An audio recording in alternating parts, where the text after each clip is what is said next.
안녕하십니까. 여의도 24시입니다. 여러분들 오늘 윤석열 대통령에 대해서 얘기를 하지 않을 수가 없습니다. 뭐 그거 말고는 다른 얘기를 할 수가 없지 않습니까? 요 이틀 사이에 여기저기서 터져 나온 증언들 이런 것들을 종합해 봤을 때 윤석열 대통령의 내란 혐의는 상당히 좀 명백해지고 있는 거 아니냐 이런 생각이 듭니다.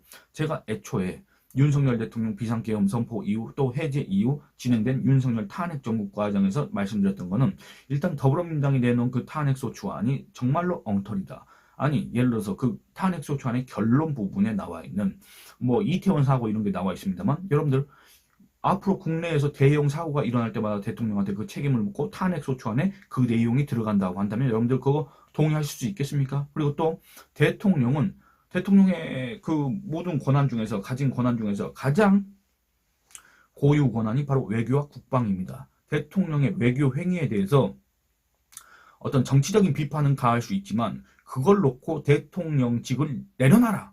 대통령직에서 쫓아내겠다라고 할 수가 있습니까? 예를 들어서 더불어민주당의 주장처럼 윤석열 대통령이 북중러를 적대시했다는 그 말도 말 자체가 안 되지만은 어쨌든 적대시했다고 손 치더라도 여러분들 그게 대통령 탄핵 소추안에 들어갈 수 있는 내용입니까? 대통령이 국제 정세의 변화에 따라서 어떤 나라와는 가깝게 지내고 어떤 나라와는 좀 소원하게 지내고 했다고 해서 그걸 탄핵할 수가 있냐 그 말입니다. 그게 탄핵 소추안에 올라갈 수 있는 내용입니까? 앞으로 차기에 그 누가 대통령이 되더라도 이런 선례를 남겨놓을 경우에는 그 대통령도 어떤 외교 정책을 펴느냐에 따라서 그것도 나중에 문제의 소지가 있다 그 말입니다. 그러면 과연 그 어떤 대통령이 외교를 할 수가 있겠습니까? 안 그렇습니까? 이런 것들 그리고 또 전임 정권에서 있었던 전임 정권이었기 때문에 권력형 비리였기 때문에 그 당시에 이 사정 당국에서 제대로 파헤치고 수사할 수가 없었던 그런 사안들에 대해서 정권 교체 이후에 이런 것들을 갖다가 조사하고 그 다음에 처벌하는 이런 행위들을 갖다가 물론 윤석열 정권은 그런 것도 제대로 못했습니다만 못한 게 아니라 아예 그냥 안 했습니다. 근데 그런 행위에 대해서 탄핵소추안에다가 그걸 올릴 수가 있는 내용입니까? 정권이 교체됐다는 건 뭐냐면 분명히 그 민의에는 그런 것도 포함되어 있는 겁니다. 적폐청산해라. 전임 정권 비리를 갖다가 발본 세권해가지고 다 처벌을 해라. 이런 민의도 분명히 정권 교체에는 포함되어 있는 건데 그걸 갖다가 정적 탄압이네 정치 보복이네 이렇게 주장하는 그게 탄핵소추안에 올라가 있다 그 말입니다. 별의별 내용이 다 들어가 있습니다. 한 구절도 공감할 수가 없습니다. 윤석열 대통령의 이런 내란 관련 혐의 또는 비상계엄의 위헌 위법성 이것 말고는 공감할 수가 없습니다. 근데 이 탄핵소추안으로 윤석열 대통령을 탄핵하겠다고 하기 때문에 저는 일단 거기에 대해서 반대를 했었고 두 번째는 이 탄핵 정국이 진행되는 과정에서 온갖 주장들이 쏟아질 수밖에 없습니다. 그 진위 여부를 가릴 수가 없습니다. 그 단시간 내에. 근데 거기에 휩쓸려서 또 특정 세력의 정치적 속셈이 너무나도 가득한 그런 정치몰이, 일방적인 공세 여기에 또 휩쓸려서 또는 편승해서 이 정권을 끝내는 이거는 말도 안 된다. 윤석열 대통령의 혐의가 구체적으로 밝혀지고 구체적으로까지는 아니지만 어느 정도 밝혀지고 거기에 대해서 어떤 국민적인 심판 이런 걸 받고 그리고 결국에는 탄핵을 당해야 되는 게 아니냐. 그 결과로서 국회에서 탄핵 소추를 당해야 되는 거 아니냐. 그런 취지로 얘기를 했습니다. 그래야 했다고 생각합니다. 그런데 요 이틀 사이에 나온 얘기들을 보면은 이제 윤석열 대통령은 여러분들 그 혐의를 벗기가 어려워진 거 아니냐. 그런 생각이 들고 또 윤석열 대통령 탄핵에 대한 이런 뭐랄까 반대 논리 윤석열 대통령을 옹호하는 게 아니라 그냥 이런저런 이유 때문에 지금 당장 탄핵은 불가하다는 취지의 윤석열 탄핵 반대 논리 이런 것도 상당히 궁색해질 수밖에 없다 이런 생각이 들었습니다. 그동안에 제가 여러분들하고 같이 했던 얘기들 있지 않습니까? 제가 했던 얘기들도 이로써 상당히 궁색해질 수밖에 없다는 그런 반성을 할 수밖에 없습니다. 요 한 이틀 사이에 나왔던 증언들을 보면 그렇습니다. 그리고 또 제가 그동안에 여러분들한테 했던 얘기는 상당히 저는 이제 의식하지 못했지만 정략적인 부분도 있었다는 것을 인정할 수밖에 없었습니다. 왜 그렇습니까? 아니 지금 현재 어떤 식으로 된다는 게 윤석열 대통령이 대통령직에서 물러났을 때 조기 대선을 치를 수밖에 없는데 그 조기 대선을 치를 경우에는 누가 대통령이 됐냐? 바로 저 이재명이 대통령이 된다. 이재명이 대통령이 된 대한민국에서 과연 살 자신이 있느냐? 이런 걸 생각했을 때 이 상황을 막아야 될 필요가 있다. 또는 지연시켜서 이재명 사법 리스크에 의존해야 될 필요도 있지 않을까라고 생각하시는 분들이 많이 계셨겠지만 이제 이재명의 사법 리스크는 이와는 완전히 별개의 건이 돼버렸고 이재명 사법 리스크에 대한 우리 그 대한민국의 보수 우파의 분노 이런 것보다는 저 비상계엄을 사태를 일으킨 그리고 또 이 보수 우파 입장에서는 한마디로 여러분들 참 이럴 때는 이런저런 표현을 다 놔두고 정말 비속어를 쓸 수밖에 없는데 참 안타깝습니다. 한마디로 그런 짓을 벌린 그런 사람 때문에 이런 상황에 오게 된 거 아니냐 이런 어떤 실망을 넘어서 분노와 그 다음에 좌절 이런 것들이 있지 않습니까? 이런 것들을 갖다가 조금이라도 이런 감정적인 상태에서 조금이라도 벗어나서 다시 이성적인 상태로 돌아가서 제대로 좀 판단을 해보자는 취지로 말씀드렸지만 이제 그거에 대해서는 얘기할 수가 없게 됐습니다. 상당히 혐의가 명백해지고 있다. 이런 생각이 들기 때문에 그렇습니다. 그렇기 때문에 국민의힘의 전국 안정화 태스크포스라고 있지 않습니까? 여기에서 윤석열 대통령의 조기 퇴진 로드맵이라는 걸 내놨습니다. 윤석열 대통령이 2월, 3월에 하야를 하고 그 다음에 4월, 5월쯤에 조기 대선을 치르자 이런 방안이었습니다. 근데 왜 이런 시기를 왜 그렇게 정했는지는 모르겠습니다. 여러분들 보시기 바랍니다. 한동훈 대표가 얘기한 것처럼 윤석열 대통령이 만약에 2월 달에 하야를 한다. 그러면 4월 달에 대선을 치러야 됩니다. 헌법에 그렇게 나와 있습니다. 대통령 거리시 60일 이내에 대선을 치러야 된다고 나와 있습니다. 그렇기 때문에 2월 달일 경우에는 4월 달에 대선을 치러야 되고 3월 달에 하야할 경우에는 5월 달에 대선을 치러야 됩니다. 한동훈 대표가 얘기한 것처럼 이거는 탄핵 소추를 해가지고 헌재에서 탄핵 인용이 되는 것보다는 더 빠른 겁니다. 사실은 이런 시기를 봤을 때. 그리고 또 헌재에서 이런저런 이유로 탄핵 심판이 더 늦춰질 수가 있지 않습니까? 또 일각에서 또 윤석열 대통령 같은 사람들은 아마 그런 것도 기대할 텐데 이 헌재에서 이 탄핵 소추안이 기각되는 그런 가능성도 있다. 이런 식으로 또 생각하시는 분들이 계시지 않습니까? 그러니까 그런 경우에 따르면 그런 탄핵보다는 그냥 자진하야 그리고 조기 대선 이게 그 결과가 명백하다. 명확하다. 그렇기 때문에 이게 요 두 개만 놓고 봤을 때는 이 하야 여기에 대해서 무게를 실을 수밖에 없다. 그렇게 딱 생각이 들지만 사실은 그게 아니지 않습니까? 그렇기 때문에 이것도 궁색하다는 느낌을 지울 수가 없다 그 말입니다. 여러분들 한동훈 대표도 그걸 알고 있습니다. 한동훈 대표가 뭐라 그랬냐면 이렇게 얘기하고 있습니다. 윤 대통령의 조기 퇴진과 이선 후퇴가 실현되기 위해서는 윤 대통령의 선의가 전제돼야 하는 한계가 있다. 이렇게 얘기합니다. 여러분들 근데 보시기 바랍니다. 윤석열 대통령이 대통령직을 내놓을 생각이 있습니까? 없습니까? 저는 없다고 생각합니다. 윤석열 대통령이 여러분들 비상계엄 사태 이후에 탄핵 정국으로 들어가서 어떻게 했습니까? 12월 7일이었습니다. 오전에 대국민 담화를 했습니다. 2분도 채 되지 않습니다. 자기가 왜 계엄을 선포했고 그 다음에 왜 그런 무리수를 뒀고 그런 무리수 때문에 우리 국민들이 받은 피해에 대해서 정말로 죄송하다. 물론 거기에 뭐 사과도 하고 자기가 뭐 이런 일 때문에 계엄을 선포했다 뭐 이런 얘기는 했지만 정말 그걸로는 자기가 일으킨 일에 100분의 1, 1000분의 1도 해명을 하지 못하는 변명을 하지 못하는 아주 짤막한 무성의한 대국민 담화였습니다.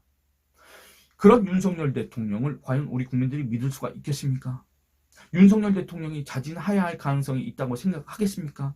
아무리 한동훈 대표가 얘기한들 국내힘에서 이런 것 갖다 제시한들 국내힘에서도 여기에 대해서 지금 찬반 양론이 분분하다는 거 아니겠습니까? 총의를 모으지 못하고 있는 거 아니겠습니까?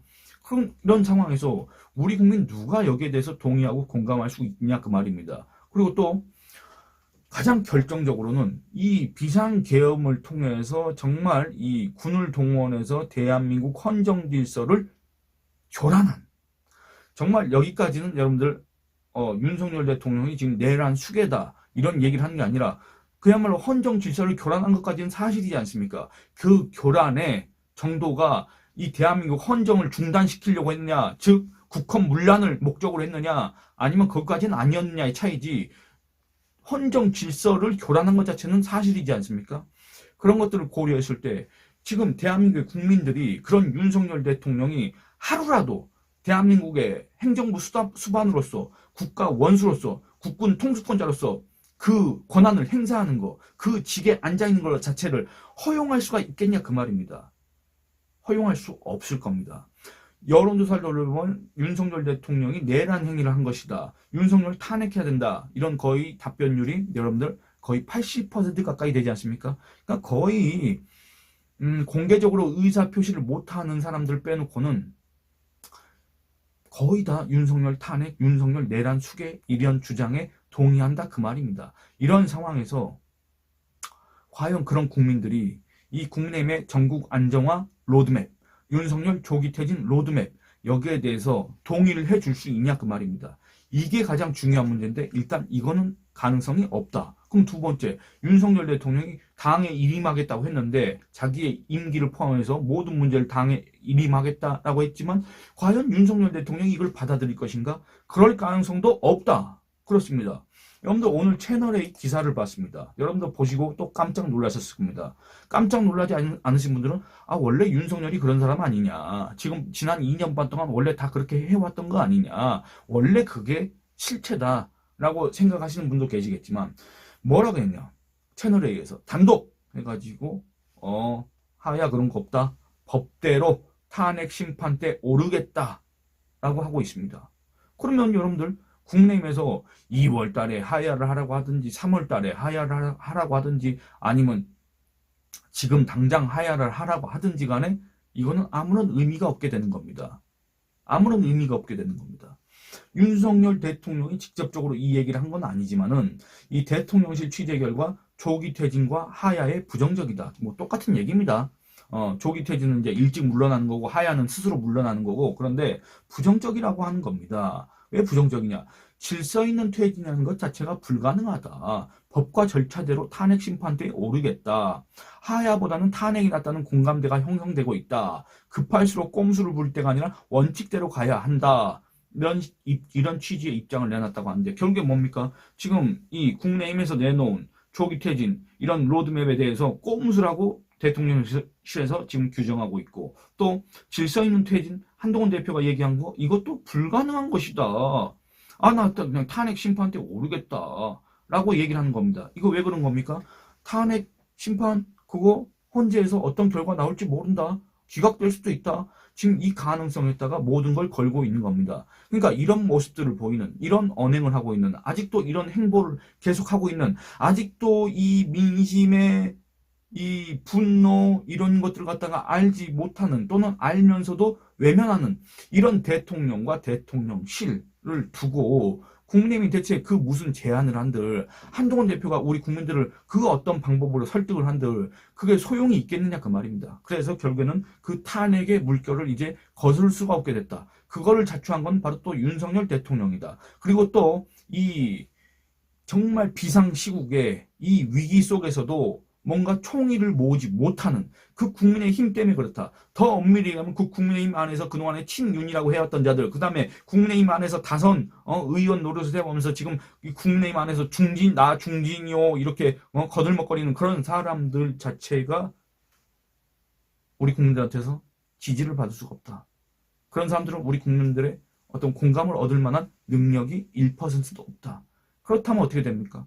이 사람들 때문에 결국에는 그 어떤 제안을 한들 정말 절묘한 제안을 하더라도 이게 먹혀들지가 않는다. 이것 때문에 너무나도 안타깝다는 생각이 듭니다. 그 7일 동안에 지난 일주일 동안에 이거를 조금이라도 만회할 수 있고 조금이라도 여론전, 선전전 그리고 또 더불어민주당의 그 탄핵 소추의 안에 문제점, 윤석열의 계엄 선포 이게 옹호하고 두둔하고 이런 게 아니라 이 더불어민주당의 탄핵 소추 안에 문제점. 그래서 이 탄핵 문안을 갖다가 협상을 하고 이런 과정을 통해서 좀 시간을 지연하면서 그 시간 지연이라는 게 이재명 사법 리스크에 의존한다는 취지가 아니라 정말로 어떤 혐의들이 있었는지 이런 것들을 갖다가 좀 밝히고 거기에 대해서 국민적인 판단을 구하고 그 판단이 모아진 그 결과를 놓고 국회에서 탄핵 소추를 해도 늦지 않았다. 그런 생각을 했는데 이제 그런 상황이 아닙니다. 우리 국민들은 이런 윤석열 대통령 자기가 이렇게 중대한 잘못을 저질러 놓고도 법대로 해, 법대로. 이런 모습을 보이는 윤석열 대통령에 대해서는 뭐 내년 2월, 내년 3월 이런 시간적 여유를 줄 심적 여유가 없다. 지금 당장 내일이라도 대통령 직무정지를 시키고 싶다. 이런 생각이 들 수밖에 없다는 점에 대해서도 저도 인정할 수밖에 없게 됐습니다. 그래서 오늘 제가 평소에 얘기하던 것과는 달리 이 목소리에 상당히 힘이 들어가지가 않습니다. 얘기를 하면서도 계속 힘이 빠집니다. 마치 바람 빠진 풍선처럼 이 말하는 게 그냥 힘이 별로 없고 상당히 이 말 한마디 한마디 하는 게 평소보다 너무 힘듭니다. 아마 여러분들도 어제 오늘 느끼셨던 감정이 그럴 거고 지금 제 영상을 보시면서도 그런 감정이 드실 겁니다. 아니 그렇게 패배주의적인 얘기를 해야 되겠냐, 지금 이렇게 상황이 안 좋은 상황일수록 더 이렇게 긍정적으로 생각하고 그래야 되지 않겠느냐 라고 하실 분들도 계시겠지만 현실적으로 여러분들 그렇게 하기가 어렵다, 이 점을 말씀드리고 싶었습니다. 참 안타깝습니다. 예, 제가 이 윤석열 대통령 얘기를 할 때, 또 윤석열 대통령 배우자 김건희 씨 얘기를 할 때, 또 국내외 친윤이라고 하는 자들, 기득권 세력들에 대해서 얘기를 할 때 안타깝다는 그런 표현을 자주 쓰긴 했지만 이 윤석열 대통령 탄핵 정국에 들어가서 정말 안타깝다는 얘기를 많이 했지 않습니까? 근데 정말 안타깝습니다. 이제 백약이 무효입니다. 답은 정해져 있다. 이런 생각이 듭니다. 말 그대로 당사자가 원하는 대로, 그리고 또 우리 국민들이 원하는 대로 윤석열 탄핵밖에는 답이 없다. 이런 생각이 듭니다. 여러분들 아마 거부감 드실 겁니다. 그런 분들이 계실 겁니다.